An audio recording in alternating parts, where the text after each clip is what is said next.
की तस्वीर अपने घर में लगाइए, कोई अलग नहीं, और बुद्ध की तस्वीर सबसे ऊपर रखिए और कहिए कि मेरी जिंदगी बुद्ध की आइडियोलॉजी है।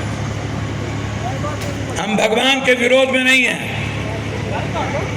जिस किसी भगवान ने दुनिया को बनाया हम उससे मोहब्बत करते हैं, लेकिन हम उस लोगों के खिलाफ है जो भगवान का इस्तेमाल करता है और भगवान के बनाए हुए बच्चों से नफरत करता है। हम उस तरीके और उस रास्ते के पासवान भगवान नहीं बनाया क्या? चमार को भगवान नहीं बनाया क्या? निषाद को भगवान नहीं बनाया क्या? मल्लाह, केवट, नुनिया, चंदवंशी, कहार, कुम्हार, शर्मा, तत्मा, बींद को भगवान नहीं बनाया क्या? ये क्या ऊपर से पैदा हुए हैं क्या? तो फिर हमसे नफरत क्यों? यदि भगवान को मानते हो तो हमें भी मानो। यदि हम नहीं मानोगे तो हम अपने भगवान को मानते रहेंगे, लेकिन तुम्हारे रास्ते हम इस जन्म में नहीं चलेंगे। ये संकल्प के साथ बढ़िए हम, यही कहने हम आए।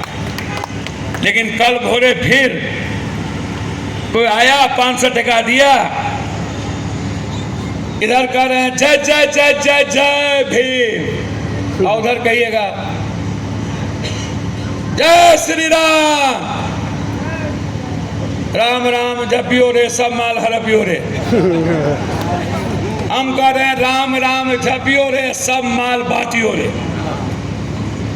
राम का मतलब था लोगों से मोहब्बत करना। राम का मतलब था अपनी जिंदगी को खत्म कर दूसरों की जिंदगी को देखना। राम का मतलब नफरत नहीं था। इन लोगों के पास मात्र राम बच गया, एक औजार। आपको खत्म करने के लिए इसको समझिए, एक होइए और एक होकर के एक रास्ते चलिए, बटिए नहीं। वो कह रहा है कटोगे तो बटोगे, हम कह रहे हैं नहीं, बटोगे तो कटोगे नहीं। हम कह रहे हैं कि सारे विचारों का सम्मान, और यहाँ बैठे सभी समाज के लोगों से आग्रह करें, दलितों का भीतर से सम्मान कीजिए, गरीबों का भीतर से सम्मान कीजिए। और आप लोगों से भी आग्रह करेंगे, जाति व्यवस्था और मनुस्मृति तब था, आज आप बहुत ताकतवर हैं। अब आपका वो इतिहास कुछ नहीं कर पाएगा। आपके हाथ में संविधान है, और जब तक अंबेडकर जिंदा है तब तक अब कोई कुछ नहीं बिगाड़ सकता, और दुनिया जब तक रहेगी तब तक अंबेडकर जिंदा रहेगा, ये याद रखें। इसीलिए आप सब भैया, सब आप ही लोग करते हैं। हमसे पूछिएगा ना तो हम सदन को क्या कर दें आपका पते नहीं चले। मेरा बस चले तो हम सदन, वो सदन है ना, कभी हमको हम यदि इस तरह का जो नफरत पैदा हो रहा है इस देश में, चलो हम वहीं आत्महत्या, वहीं आत्मदाह करेंगे सदन के भीतर। देखिएगा ये तो यूट्यूब पर 24 घंटा नफरत कितना जिएंगे भाई? सब जात को गरियाए कितना देखते रहे? भीतर में किसी की जात को सम्मान नहीं करना, ऊपर से कूच भीतर कूच, ये कैसे चलेगा?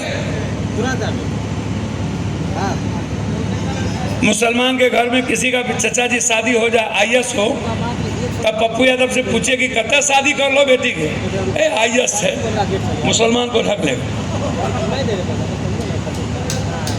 किसी पासवान के घर में पप्पू कुर्मी की बेटी का शादी हो जाए और पूछिए कौन जात में कर लो, डीएसपी छे लड़का, जात का भेजे था। लेकिन कोई गरीब पासवान के घर में शादी हो गया, ढिचोदा अपनी बेटी मर, ये दो रूप कैसे? इसीलिए मैं कहता हूं कि आपसे कोई मोहब्बत नहीं करता और भीतर से कोई इज्जत नहीं करता, और दिल से मैं कह रहा हूं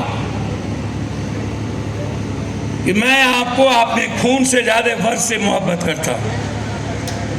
दुनिया में सबसे पहला कोई खून देगा आपके लिए तो उसका नाम पप्पू यादव होगा। आपकी आवाज को कोई दबा नहीं पाएगा। और अंबेडकर की आइडियोलॉजी राजनीति का हिस्सा नहीं होगा, वो स्थापित होगा। आप राजनीतिक हैसियत तैयार करिए ना। मैं वादा करता हूं 67% आरक्षण जो राहुल गांधी जी ने वादा किया है, आप राहुल गांधी को आप याद करिए। वह एक आदमी आग से खेल रहा है, आग से, अभी मारो समझिए मार लिए सर। वो उसको कितना गाली सुनना पड़ता होगा आप नहीं जानिए, लेकिन वो आपकी बात 24 घंटा कर रहा है। एक आदमी को सोचिए, वो ब्राह्मण है, वो राजकवि दिनकर और विद्यापति को फॉलो करता है। वो जानता है कि 70% कांग्रेसी वर्कर ऊंची जात का है, उसके बाद भी सबसे ज्यादा वो आपकी बात कर रहा है। और यदि उस व्यक्ति को आप अकेले छोड़ दीजिएगा